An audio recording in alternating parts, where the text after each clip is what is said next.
اب آگے پہنچے تو میں نے آپ کو بتایا نا کہ ہر امتحان پچھلے امتحان سے زیادہ سخت.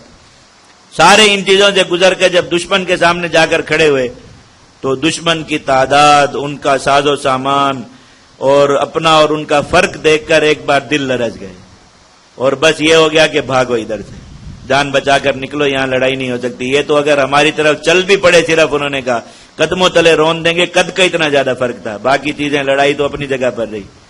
اس وقت میں کون لوگ کام ہیں؟ وہ لوگ جو فدائین ہوتے ہیں اور اللہ رب العزت کو جان دینے کے شوق سے بےتاب ہوتے ہیں. انہوں نے لوگوں کو کہا کہ کیا ہے یار، کس لیے بھاگنا ہے؟ موت کے خوف سے ہی بھاگنا ہے تو یہاں جہاد میں آنے والی موت تو موت ہی نہیں ہے، اس لیے بس کھڑے رہو، یہاں سے ہلو نہیں. اللہ نے وعدہ کر کے بھیجا ہے، اللہ تعالیٰ نصرت فرمائیں گے. نہ بھی آئی، ہم اگر شہید ہو گئے تو وہ بڑی کامیابی ہے. تو ایسا آدمی جس کی نظر میں شہادت بڑی کامیابی ہو، اپنے ساتھ اور بھی کتنے لوگوں کا ایمان بچا لیتا ہے. انہوں نے باقی قوم کو سمجھا کر روک لیا اور وہ کھڑے ہو گئے آنکھیں بند کر کے. انہوں نے اللہ سے کہا یا اللہ بس ہماری قوت نہیں ہے لڑنے کی، اب آپ جانے دشمن جانے، ہمارا کام یہاں تک آنا تک کھڑے ہونا تھا، ہم آ گئے. فہزموہم باذن اللہ. بس مسلمان کی لڑائی اتنی ہے. مسلمان نظریہ جہاد کو سمجھے، اپنے دل میں بٹھائے. ہر مسلمان مرد و عورت اس نظریہ جہاد کو دل میں بٹھائے کہ جہاد اللہ کی طرف سے فرض ہے مسلمانوں پر، اور اس میں موت نہیں ہے. اگر موت آ بھی جائے تو موت نہیں ہے.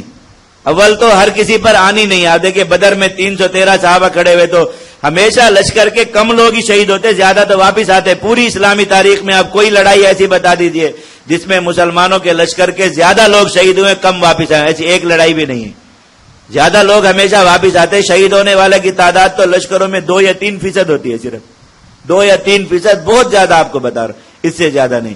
تو اس یقین کو اپنے دل میں بٹھا کر ہر مسلمان نظریہ جہاد کو اپنائے کہ اس کا موت سے کوئی تعلق نہیں. زندگی موت کا معاملہ اللہ رب العزت کا دفتر ہی الگ ہے، رجسٹر ہی الگ ہے، اس کا اس سے کوئی تعلق نہیں. یہ ہے نظریہ جہاد. اس کے بعد نظریہ جماعت کو اپنائے کہ جماعت بنے بغیر جہاد نہیں ہو سکتا، اور جماعت اسی گروہ کو کہا جاتا ہے جس کا ایک امام ہوتا ہے. امام کے بغیر جماعت نہیں ہوتی. اور پھر اس نظریے کو بٹھائے کہ امام کی اطاعت اسی طرح لازم ہے جیسے نماز میں آپ امام سے رکوع میں پیچھے رہ گئے، سجدے میں پیچھے رہ گئے، وہ رکوع یا سجدے میں آپ پیچھے کھڑے رہ گئے اور وہ وہاں سے اٹھ گیا تو آپ کی تو نماز فاسد ہو گئی، آپ اس جماعت کا حصہ ہی نہیں رہے. تو امام کی اس طرح اطاعت کرنا کہ اٹھنے اسی کے اٹھانے پر اٹھنا، اسی کے بٹھانے پر بیٹھنا، اسی کے لڑانے پر لڑنا، اسی کے روکنے پر رکنا، یہ ساری اطاعت اپنے اندر پیدا کرے کہ انسان اس میں سے کسی چیز کے اندر روگردانی نہیں. اور اس کے بعد ان سارے نظریات کو لے کر میدان جنگ میں جا کر دشمن کی طاقت کے سامنے کھڑا ہو کر آسمان کی طرف دیکھے اور یہ کہے یا اللہ میرا کام یہاں تک آنا تھا، اب آپ نے مجھے جتانا ہے آپ کی مرضی، آپ نے مجھے مروانا ہے آپ کی مرضی، میں اپنی مرضی دستبردار ہوا. مسلمان کا صرف ایک کام ہے جو کل بتایا تھا کہ کیل کی طرح اپنے آپ کو میدان جنگ میں ایسا گاڑ دے کہ دشمن میرے جسم کے ٹکڑے ٹکڑے کر سکتا ہے لیکن مجھے میدان جنگ سے بھگا نہیں سکتا. میں یہاں اپنے امیر کے حکم پر آیا، میں واپس جاؤں گا تو اپنے امیر کے حکم پر واپس جاؤں گا. امریکہ مجھے نہ لایا نہ امریکہ مجھے واپس بھیج سکتا ہے، نہ دشمن مجھے لے کر آیا نہ دشمن کی طاقت مجھے واپس جانے پر مجبور کر سکتی. مسلمان کا جہاد اتنا ہی ہے. آگے لڑائی میں جو کچھ ہوتا ہے اللہ تعالیٰ نے اس کے بارے میں تو مسلمان کو صراحت سے منع فرما دیا کہ یہ کہنا بھی کبھی مت کہ ہم نے یوں کیا تھا، ہم نے یوں کیا تھا. فلم تقتلوہم ولکن اللہ قتلہم، یہ مت کہنا کہ ہم نے دشمن کو مارا تھا، وہ اللہ ہی مارتا ہے. یہ مت کہنا کہ ہم نے دشمن کی طاقت کو توڑ دیا تھا، اس کا نقصان نہیں کیا تھا، وہ صرف اللہ ہی کرتا ہے، تم نہیں کرتے. تمہارا کام تو یہاں تک آنا تھا، تم یہاں آ گئے اور تم یہاں پر کھڑے ہو گئے. اب اللہ تمہارے ہاتھوں سے دشمن کو مروا رہا ہے تو اللہ ہی یہ کام کر رہا ہے. اور اگر تمہیں شہادت مل رہی ہے تو اللہ تعالیٰ تمہیں شہید کرا کے اپنا مہمان بنا رہے.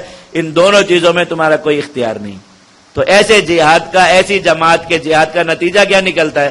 فَهَزَمُوهُمْ بِإِذْنِ اللَّهِ، وہ دشمنوں کے، اللہ کے حکم سے دشمنوں پر غالب آ جاتی ہے. اس پورے واقعے نے ایک بات سمجھا دی مسلمانوں کو کہ مسلمانوں کے جہاد کا جہاں نتیجہ یہ نہ نکل رہا ہو فَهَزَمُوهُمْ بِإِذْنِ اللَّهِ، تو اس واقعے کو شروع سے پڑھ کے اپنی حالت پر غور کرنا شروع کریں گے کہ کوتاہی کہاں پر ہو رہی ہے مسلمانوں سے.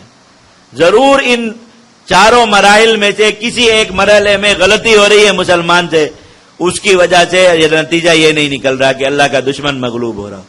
اور جہاں اللہ کا دشمن مغلوب ہو رہا ہے باوجود اپنی بہت طاقت کے، قوت کے اور ساز و سامان کی کثرت کے وہ مغلوب ہو رہا ہے اور مغلوب ہوتا آنکھوں سے نظر آ رہا ہے، تو اس جہاد پر بھی غور کیجیے. وہ جہاد ہوگا جو ان ساری شرائط کو جامع ہوگا اور یہ شرائط اس میں پوری ہوں گی. اللہ رب العزت نے یہ پورا جہاد اس میں سمجھا دیا. اب ان آیات کا ترجمہ دیکھیے. الم تر الی الذین خرجوا من دیارہم وهم الوف حذر الموت. کیا آپ نے دیکھا ان لوگوں کو جو اپنے گھروں سے نکلے تھے اور وہ ہزاروں کی تعداد میں تھے؟ کیوں بھاگے تھے اپنے گھروں سے؟ حذر الموت، موت کے خوف سے بھاگ کے. کہا کہ یہ جہاد میں نکلنے کا کہہ رہے ہیں، یہاں سے فرار ہی ہو جاتے. فقال لهم اللہ موتوا، اللہ نے ان سے کہا مر جاؤ. مر گئے. ثم احیاهم، پھر اللہ نے انہیں زندہ کر دیا.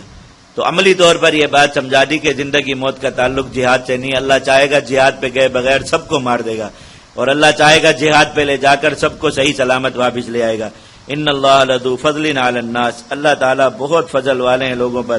ولکن اکثر الناس لا یشکرون، لیکن اکثر لوگ شکر نہیں کرتے.